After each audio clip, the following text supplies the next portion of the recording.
Hello and welcome. For the China Negotiator, I'm Andrew Hubert, and we're starting a new series today entitled We Really Need a Win, the U.S.-China Trade War and You.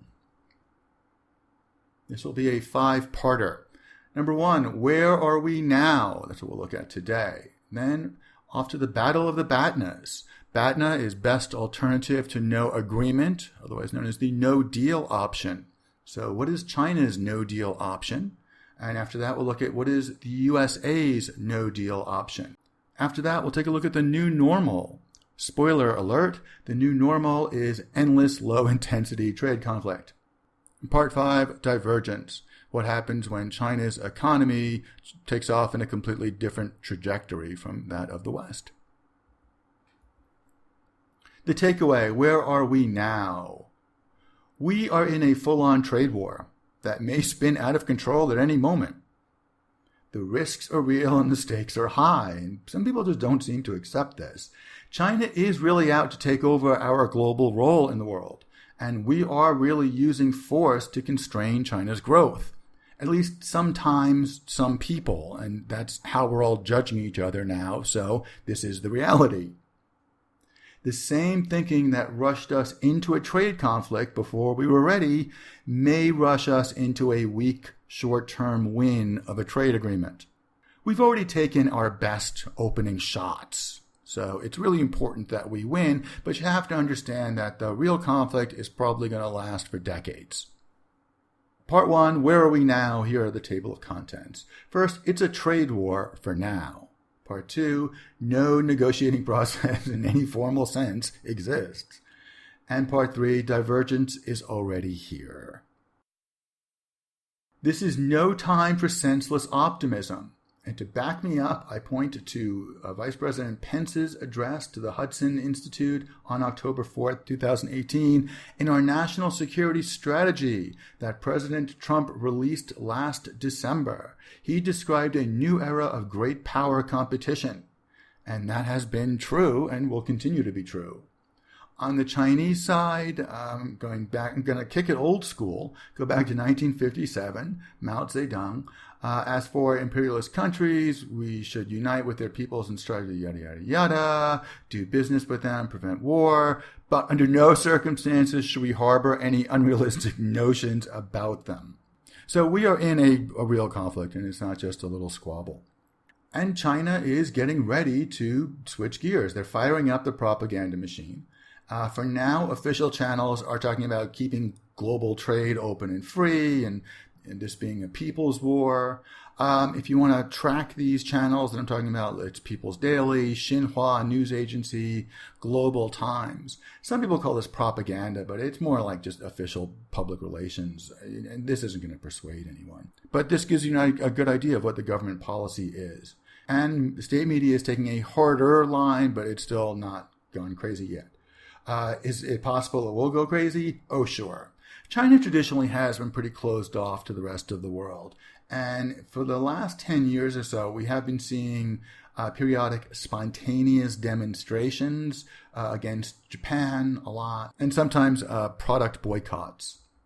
Meanwhile, bad communication and an understaffed, out-of-the-loop State Department means that what would ordinarily be minor conflicts can blow up fast. So is a full-on Cold War possible? Well, we've already restricted travel, embargoed goods, and banned companies. So a full Cold War really isn't that much of a stretch. Item 2, the negotiating process. And this brings up the problem of the negotiation process. And that is the lack of process. There's been no meeting of the minds about agendas or variables. And we pretty clearly have moved from rule of law to rule of man. The negotiating process is very broad and very opaque at the same time. We have almost zero first-hand information of what the parties involved want, and the agenda seems to include everything but the kitchen sink. We're looking at commerce issues, we're looking at intellectual property, at the opening of markets, at South China Sea, and it seems to change pretty frequently. So when I'm looking at this with a client or with a class, the first thing we check is our SMART goal setting. Is it specific? Is it measurable, actionable, realistic, and timed? I know that seems pretty obvious, but when you look at the situation, U.S. goals do not seem to be really specific. As far as actionable and realistic, if it includes changes to Chinese law, then I'm not sure how actionable or realistic this is. And the timing on this, unfortunately, seems to be focusing on the 2020 election more than any actual negotiating schedule. There's no real negotiating process. Xi has to appease Trump. And he's got to decide if he can, if he wants to, and if he thinks he can get it right the first time, because he may only have one big shot at this. So the message here is that you have no real control over what happens, but you have to make plans and decisions based on your assessment of reality. You have to do a really good job of assessing reality, even though it might be kind of bleak. Part 3, divergence is already here.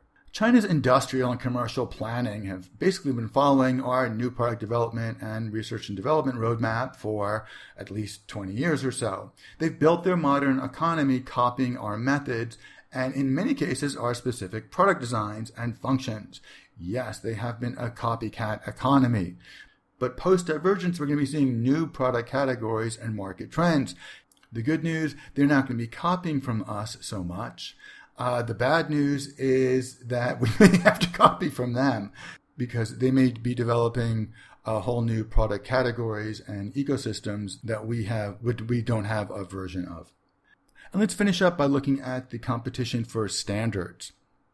The simplest way of viewing standards is the plugs that you use when you travel, because they have different standards, and this is like the simplest form of standards there is.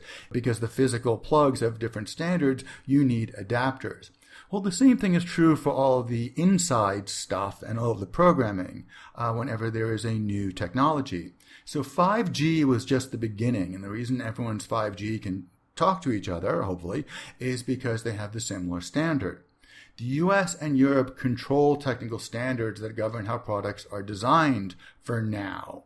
But China can establish new competing standards that will force customers to choose whose products you're going to use. And if Huawei and Alipay and WeChat do that, then some people may actually choose them. Final word, you may not have wanted a trade war, but you're in one, and it's important that you manage it correctly. The risks are real, and your decisions and your negotiating positions have to reflect that. There's no turning back now. We've already fired off our big guns. We're in this, and we have to win, or we'll be paying the price for a generation. So you have to figure out what a win looks like and what it means for your business, and you have to start doing some risk analysis about what losing the trade war may mean and how that's going to affect your decision making. Thanks very much. If you like this video, visit the Chinasolved group on LinkedIn and join, or the Chinasolved channel on YouTube. Thanks very much. I will speak to you again soon.